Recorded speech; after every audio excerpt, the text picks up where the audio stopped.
Recorded live at 4ZZZ Studios Brisbane on 102.1 FM and broadcast across Australia on the Community Radio Network. You're listening to Z Games. With 10 years experience and over 500 episodes, Z Games brings you the best in gaming news, reviews, community and culture. Want to reach out? Message us on Facebook at ZEVGamesAU.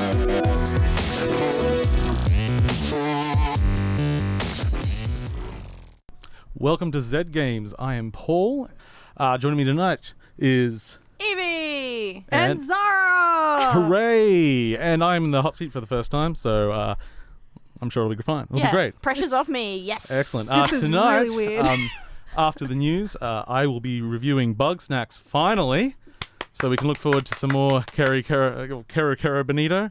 Yes. And then Rani, whilst not here, will be coming in with a review of 9 Witches.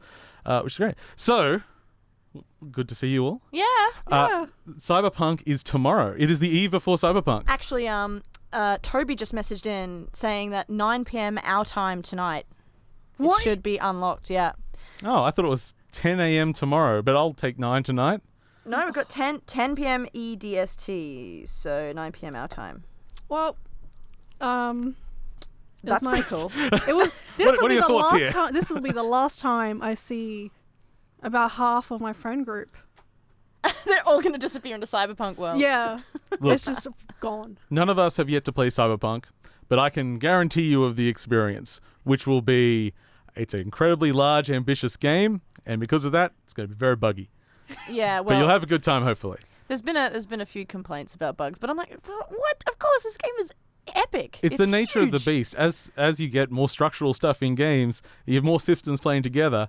I mean, there's a reason we don't do large open RPGs in modern and futuristic worlds. There's too much stuff going on. A sword, a cobblestone house, maybe a spell, doable. Yeah. Once you've suddenly got technology going, it gets crazy. Gets crazy. When you get cyber-punked. Exactly. Don't roll your eyes at me. Well, what was it? It was I Divine Cybermancy many years ago, and that was such a weird game where you could hack anything.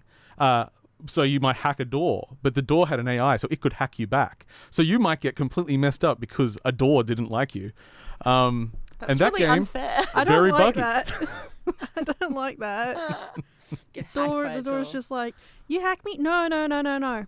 I hack you, and then it hits you. Yeah. And then it opens up in your face. I think one of the things it could do was install a virus in you, so you got like smiley faces pop up all over the screen and stuff like that. I bet that's a game that doesn't get too many people going, I remember I Divine. Yeah. Cybermancy, that's right. Anyway, we might jump into the news now. And yes. Let's do that. Here we go. Let's do that thing. Take let's us do that away. thing. Yeah, let's push that button. This week in gaming news, 40 containers of RTX 3090 GPUs were stolen from a Chinese factory. That's right, over $300,000 worth of high-end computer graphic cards were taken from a MSI factory in the early hours of Tuesday morning. The retail price for a RTX 3090 is over 2,500 Australian dollars and is currently low in stock and in high demand, especially coming up to Christmas time where people are looking to upgrade their PCs. The Chinese MSI factory has notified the police and is offering a reward of 100,000 yen, roughly 20,000 Australian dollars, for effective and accurate information regarding the missing containers.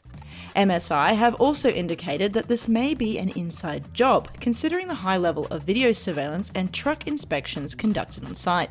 The Chinese company have even offered a clemency to anyone who took part in the heist, provided they can find the cargo. A bipartisan parliamentary group for video games. A federal Labor MP and Liberal MP have teamed up to begin a new parliamentary group that will assist the government in establishing a stronger relationship with the Australian video games industry. It's called Parliamentary Friends of Video Games, and it's led by Senator James McGrath and Labor's Tim Watts. Both MPs acknowledging that this industry represents the fastest growing media in the world. The intention of the group is to give politicians and industry a forum to meet. This doesn't mean that there will be necessarily more funding coming to the Aussie industry anytime soon. However, it does indicate that Parliament are showing more interest in nurturing the Aussie games industry. Ron Curry, the CEO of IGEA, Interactive Games and Entertainment Association, spoke with 9 News, saying Australians spent $3.6 billion in 2019 on video games, with 2/3 of Australians playing video games. We're not digging it up, we're not shipping it. The carbon footprint is quite small. It's ticking all of the boxes. We're just trying to chip away at that culture divide that sits between government and the rest of us. Twitch removes blind playthrough tag due to feedback from disabled players. Recent feedback from blind people who consume Twitch media have spoken out about the blind playthrough tag. The tag has been used to collect streams where players were ignorant to the game's story or mechanics. That has now changed as the tag has been deleted. Twitch's Director of Community and Creative Marketing, Erin Wayne, tweeted, "You can still use first playthrough or opt to use it in combination with no spoiler for the same sentiment." Steve Saylor, who runs a YouTube channel called Blind Gamer and is also a media editor for the Can I Play That video game accessibility website, has said, "Changing the term blind playthrough is not social justice warriors being super sensitive. I've said this before, first playthrough is a better description anyway. I personally am not offended by it, but I do think it's a term that can go away. Language changes over time, so let it." How to watch the 2020 Game Awards. That's right, it's that time of year again where we celebrate the year in video games. This year's Game Awards will feature celebrity guest hosts like Brie Larson, John David Washington, and Gal Gadot, as the entire entertainment industry comes together to celebrate in a socially distanced fashion. You might like to tune in from Australia to watch the ceremony take place. That will start at 11 a.m. Australian Eastern Daylight Time and 10 a.m. Australian Eastern Standard Time on Friday the 11th of December. The Game Awards will be streamed across different platforms such as YouTube, Twitch, Twitter, Facebook Live, and Steam. Links will be available on the Zed Games Facebook page at ZedGamesAU. That's all this week in gaming news. Thank you for that, Evie.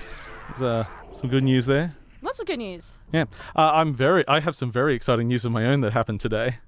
Do you know the game El Shaddai: Ascension of the Metatron? No. Nobody does. Never heard of this. It's coming to Steam. It's okay. It was on the 360, and I think maybe it had the PS3 version as well. It's a Japanese action, character action game, but it's a Japanese take on Christian mythology. Oh. And the main character is like some sexy guy in jeans. I love other cultures having a look at other cultures. Is it like the cross and everyone's like, wow, so symbolic? It's way weirder than that. Ooh, yeah, yes! You don't know. It's all very sort of Do like I sense a review coming up of El potentially? Shaddai. Well, I didn't ever finish it the first time, so maybe we'll revisit this 360 classic then. Otherwise, we'll be robbed like that Chinese factory Oh, of their GPUs. How does 40 containers get stolen?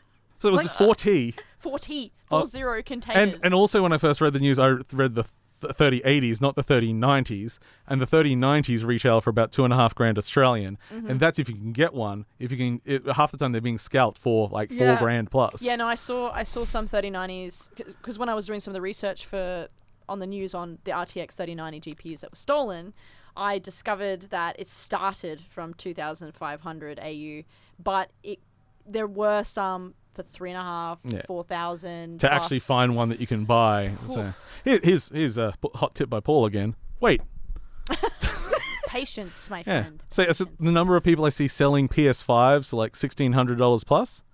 Wait. Just wait. Yeah. We've got so many video games. Exactly. There's so much That's stuff how I feel out about there. Cyberpunk at the moment, because I know I'm bringing it back to Cyberpunk. Yeah. But only because I really want it so badly, but I don't have a PS5 and I want to upgrade my PC first. And I'm pretty sure after I've done the upgrades for my PC, it's going to at least be about a month, maybe 2 months before I can play Cyberpunk. So I'm kind of like, it'd probably go down in price by maybe 3 cents by then. You get the Cyberpunk experience with probably most of the bugs already resolved. That's true. Yeah, I'll get the clean take. Yeah. After everybody else has just done their... I like to call the first wave of people who play video games the playtesters. My expectation is if you are wanting to play Cyberpunk when the bugs are resolved, it's going to be the hottest game of 2022. Oh, burn. But it's part of it, isn't it? And especially in Cyberpunk, you can just say, oh, it's it's a glitch in the system. It's fine. How did we end up back this far into Cyberpunk now? Which makes Skyrim the hottest game of 2050. Yes. Yeah. There we go. Anyway, if you lost can't my play hips by then. Cyberpunk, or if you can't get the RTX 3090, There's a whole community called Patient Gamers, which are people that play games a couple of years out of phase, and they always get the best versions for cheap. It's a great way to live. I could live in my backlog for like 10 years. I'd be fine. No problem. I probably so still many wouldn't get through all of it. games, Paul, Yeah, I I have don't too doubt many. It's a that. problem. it's like if you don't know what to play right now, Minecraft. Yes, it can always go back to Minecraft. It's true. It's just old reliable. Oh. Old reliable Minecraft. Yeah. Want to listen to more Zed games? Check out our podcast on Spotify or follow us on Facebook, Instagram, and Twitter, which is at ZedGamesAU to get behind the scenes action. sneak peeks into reviews and, of course, lots of memes. It's a lot of Bugsnax hype going on, and that's the way we love it here. Okay, let's do this. Okay, it's here. The system-selling PS5 launch title that's also available on PS4 and PC, Bugsnax. Earlier this year, during Sony's Future of Gaming event, we saw the initial reveal of this game, and it left a mark on the industry. From its infectious theme tune to the idea of eating cute food-themed creatures only to have your limbs transformed, it certainly made an impression. WTF, some people said. Others were less kind. The true believers, however, were now on a trajectory of bugs and snacks. Do you like the Cara Cara Bonito song? Well, lucky for you, you can hear it again. Don't like that song? Well, lucky for you, it's only used in the closing credits. And the in-game music's pretty unassuming. So, what actually is it? Bugsnax is based on Snacktooth Island. You, a grumpus reporter... Side note, a grumpus is a kind of humanoid creature that exists in this world. You have been asked to come to the island by adventurer Elizabeth Megafig. On your arrival, you find her missing, and the remaining inhabitants of the island have abandoned their local town. It's your job to reunite the inhabitants, discover what happened to Elizabeth, and uncover the mystery of Bugsnax. Bugsnax are creatures that have been discovered on the island. Maybe a strawberry that runs around on its leaves, or a long centipede that looks like a sub sandwich, a hamburger with curly fries for horns that rams you. The game contains 100 Bugsnax, that was upping it, for you to catalogue and catch. Well, there may be a few varieties of the same Bugsnax, but there's some great creativity to show. There are even a few special boss Bugsnax to discover. Gameplay involves exploring the island and catching Bugsnax. To do this, you'll need to observe their behaviours and apply your available tools. You'll find more tools over the course of the game, but from early on, you'll have access to a Ghostbusters-style remote snack trap and a sauce sling, which you can load with various sauces that may attract or repel Bugsnax. Other Grumpus will request a Bugsnax, you'll go catch it, and then feed it to them, which furthers the story. It also deforms their body in a somewhat Cronenbergish fashion. That's the usual pattern of gameplay. As the interactions become more complex, you will discover reliable ways to catch all Bugsnax, but until you do, you will likely run into some frustration, as higher level Bugsnax tend to have status effects like fire, which will interrupt what you're trying to do. It's not a Twitch game though, so if you're getting frustrated, you're most likely missing something. This was pretty much what I was expecting, a somewhat casual game about catching strange food-themed animals. What I wasn't expecting was the drama. The core of what Bugsnax is really about has very little to do with the delicious morsels running around, but rather the interpersonal relationships of the inhabitants of the island. They all have a history with each other, and the relationships are quite complex. It was at this point I really wondered who this game was for. It's a cute game that might appeal to young kids. It's a bit twisted, so maybe a quirky audience, but now I'm watching two half-deformed people cry about how one has chronic fatigue and feels as though they don't contribute enough to the relationship. So the audience is me, but I don't know how wide Paul as a prospective audience is. If you happen to be me, or somewhat adjacent to me, this really is a combination of elements you haven't seen before. The game also allowed me, and somewhat encouraged me, to do the worst thing I've ever done in a video game. There's some pretty messed up stuff, not hiding very far below the surface. Oh no. To help tell this story, developer Young Horses has assembled an excellent voice cast that breathe real personality into the characters. Each character is funny and charming, but flawed, and the voice acting goes a long way to sell the writing. Also, all the Bugsnax are voiced. Each Bugsnax is limited to saying their own name, Pokemon style. There is, however, a great number of different line readings that add an extra dimension. The sound of a panicked, burning bobsicle will forever haunt my dreams. It's 2 popsicles burning to death. Bobsicle! Bobsicle! No! Anyway, they don't die. They Melt. just stop being cold. I played Bugsnax on PS5, which is a pretty good option. It's not a visually taxing game, however the load times aren't great. You'll often have to traverse a few zones to get where you're going, and there is loading between each one. While only a few seconds on the PS5, the PS4 is downright irritating. On PC, your performance will vary. Young Horse's debut game was a classic physics-driven game, Octodad, wherein the player controlled the limbs of an octopus secretly disguised as a human. Being an indie physics game, a certain amount of jank was expected. With more experience under their belt and a more traditional game design, you would expect a cleaner final product, but alas, bugs are too common in the game, and not just the snack time. Especially janky geometry, which will get stuck in walls or fall endlessly in the abyss below the world. The game lacks final polish, which would solidify the experience. Bugsnax is a unique beast. It delivers on the Bugsnax themselves, and surprised me with the strength of its characters. The game is quite uneven though, and the conclusion did not quite reach the heights to completely satisfy me. All that said, it is one of the few games I've ever bothered getting a platinum trophy for on PlayStation, so it managed to keep my attention beyond simple completion. I did catch them all, and enjoyed my time doing it. The game should take about 8 to 12 hours depending on your level of completion, and is available on PS4, PS5, and PC via the Epic Store. So that's the general gist of Bugsnax. It's Bugsnax. It's Bugsnax. Yeah, we're not actually going to play Kara Kara Benito again, but the option is there. No. I'm good, thank you. No, it is a odd game once you get in. Once you really discover that it is really about the characters in the world, which is not really any of the marketing at all. And actually, one of the things I didn't touch on, one of my friends did not want to play because it did not like the idea of eating a sentient creature. Because when you eat them, then part of your body transforms to them. So you keep force feeding people and they turn into really weird monsters. Yes, quite strange. But to not go too crazy into it, the analogy, they are not particularly I wouldn't go that way. But there is a character that sort of talks about them in like an animal rights way. Sort of most of the themes you could think of it going in there. As I said, chronic fatigue is a theme in this game. Failures to be creative, political goals, all these is a very varied cast of characters going on. But if I was to liken to anything, I would have likened Bugsnax to drugs. So these people are somewhat dependent and addicted, and how that kind of dependence can affect relationships.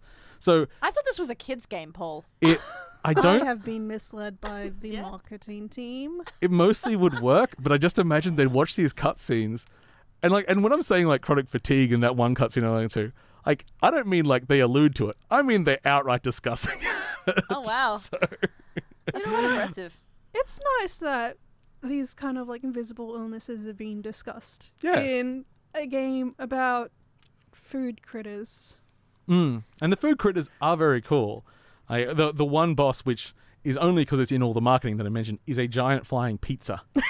And you have to you have to get access to it, and then you have a certain number of things to work out. It's that puzzly sort of like, I have an environment, what do I have available to me in my tool set? And the tools get pretty cool.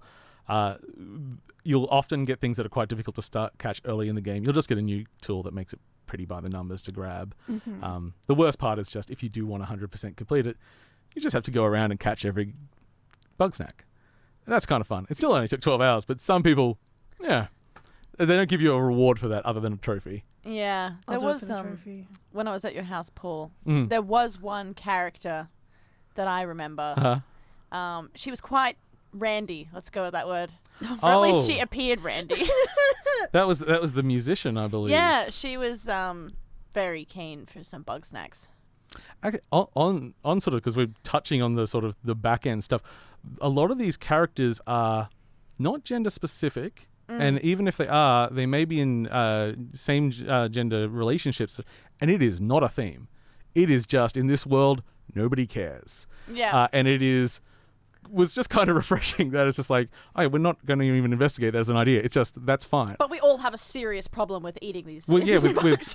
being addicted to eat. I can't stop eating this living strawberry critter. And that- now my arm is a strawberry. Yeah, it makes my body hideous. And you do get eventually pretty strong powers to, at will, just start changing people's bodies, so you can make some real monsters if you want. I feel for That's anyone messed who's up. tuning in right now at this moment and not That's understanding messed what's up. going on. What? That's messed up. Now, we're going to be listening to a review by Rani for 9 Witches Family Disruption. Rani isn't here, but she has given us her voice. So let's just hop right into it.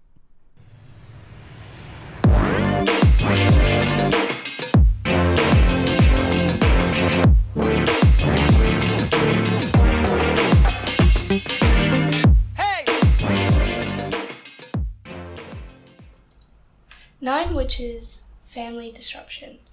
Okay, so this is a game by Blowfish Studios. The developer is In Disruption, and it's an adventure game that's sort of point and click.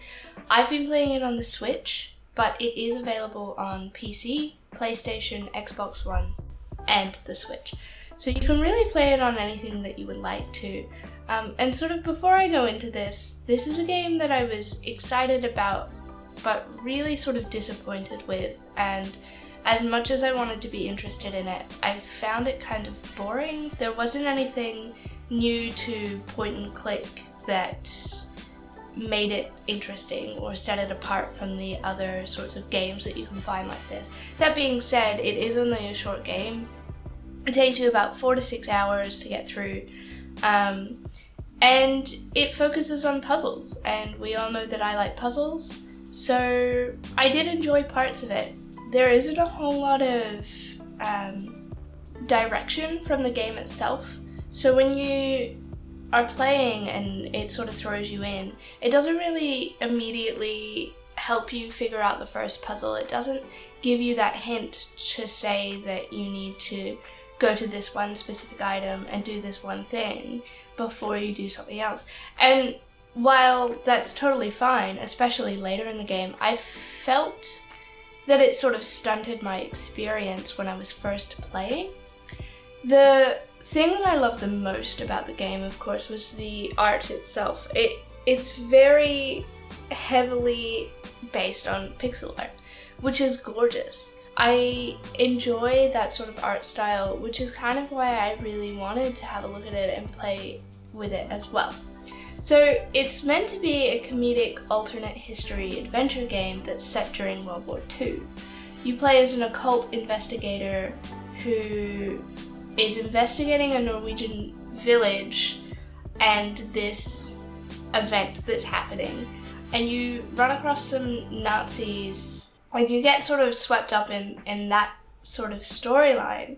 You play as 2 characters. You swap between 2 characters. You swap between Akira Kagasawa, an assistant to Professor Alexei Krakovitz.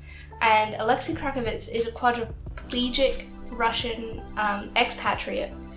And his research is in occult sciences. So that's why you guys are called onto the scene. Because he's quadriplegic, he can't do anything. He can't really interact with anything in the world. But what he can do is astral projection. So you do get to interact with ghosts and spirits and those sorts of things. So you can switch between the two, and sometimes you need the professor to be able to talk to some people because they won't talk to Akira. So there are some really cool concepts behind the game, and it is gorgeous. The color scheme is very consistent, and those sorts of things.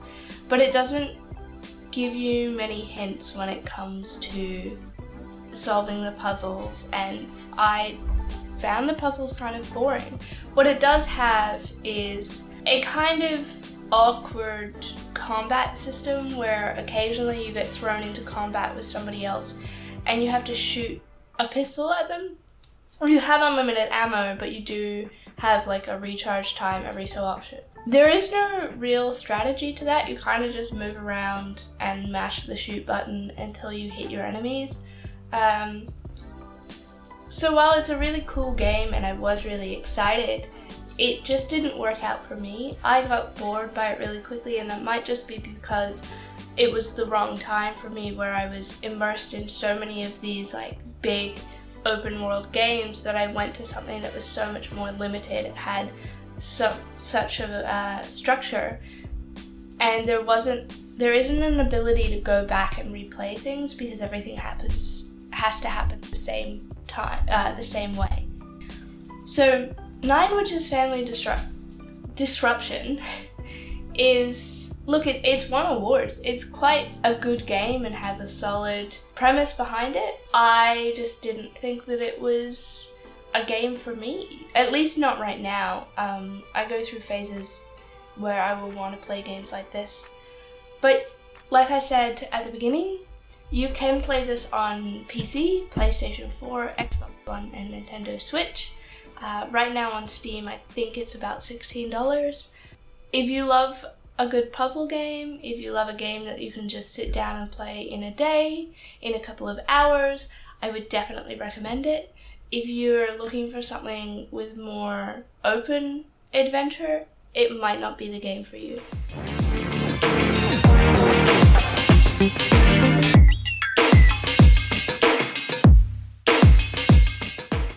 Well, that's sort of bringing us to the end of the episode there. Thank you, Rani, for that review of 9 Witches Family Disruption. What are we doing tomorrow? Tomorrow. I mean, tomorrow I'm editing this podcast. Trick question. Tomorrow, Cyberpunk. all my friends playing Cyberpunk. Oh, right, yeah. So enjoy the night before Cyberpunk, everyone. Cyberpunk It was the Eve. night before Cyberpunk. And all to the house. Everyone was pre-patching. I think the day one patch is like 45 gig. Yeah, 48 So or something. something fun like that. Bye. Bye. Thanks for listening to Zed Games. If you'd like to listen to more, check out our podcast on Spotify or follow us on social media at ZED Games AU. See you next time.